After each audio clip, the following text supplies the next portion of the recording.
Hi, I'm Travis. I'm going to start out with I was in the Army for 7.5 years, recently got out, now a veteran. I was deployed to Afghanistan my first 2 years of my career and flew around with a bunch of journalists because part of my job was to fly around in Black Hawk helicopters and maintain them. And basically, I did my job. I wasn't quite sure why I was told all the time, like, hey, watch what you say. This is how you say certain things, and be careful on how you say it that way. I was like, why can't I just talk? Like, why can't we be normal here and communicate? And all leadership would tell you is because that's how it has to be. Sorry, these are the orders, do it. And so I said, okay, let's move on. Going through the modules and learning about media bias and how the government works and the different viewpoints like liberal and conservative, I definitely see now how you can take a couple words, change them, and the perception and reality to the reader is entirely different. I wrote my paper on the renaming of the Pentagon from the DoD, which is the Department of Defense, to the Department of War.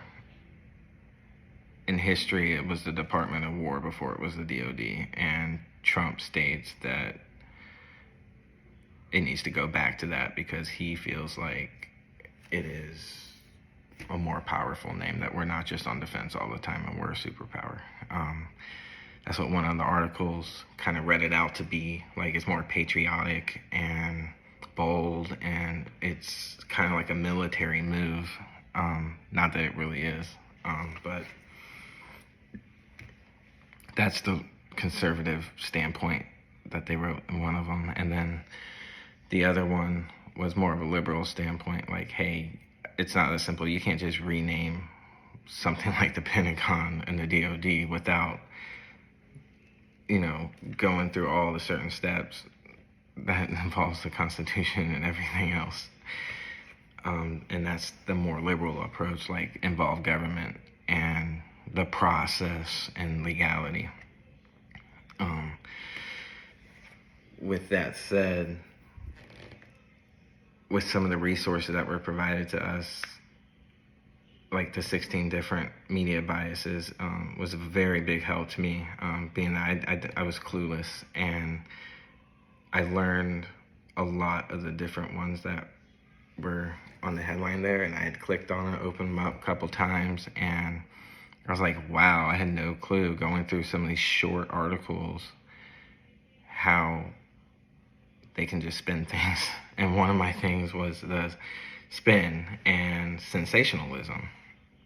And sensationalism, you can definitely feel when they start talking about things being patriotic, bold, and military movements and stuff. Like, it captures the attention, like people like me.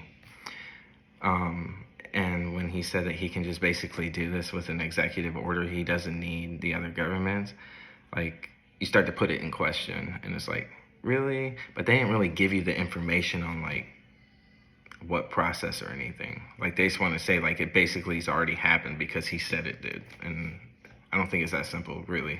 But I feel like some people would read it and go that way with it. And I feel like that may have captured a lot of people's attention, and they're going to run with it because that's what the media said, and that doesn't mean it's true. And then the other one was like, they gave you all the information. They were like, oh yeah, in history, like they went over step by step how it's happened, all the renaming and stuff like that. And then the next thing after that, it was like, okay, and here's the steps through the government he's got to take for this to even happen. So basically, they're very careful, and they're like, hey, this hasn't happened yet. This is the reality. So I feel like it's very important that people look and read everything before they just start believing it.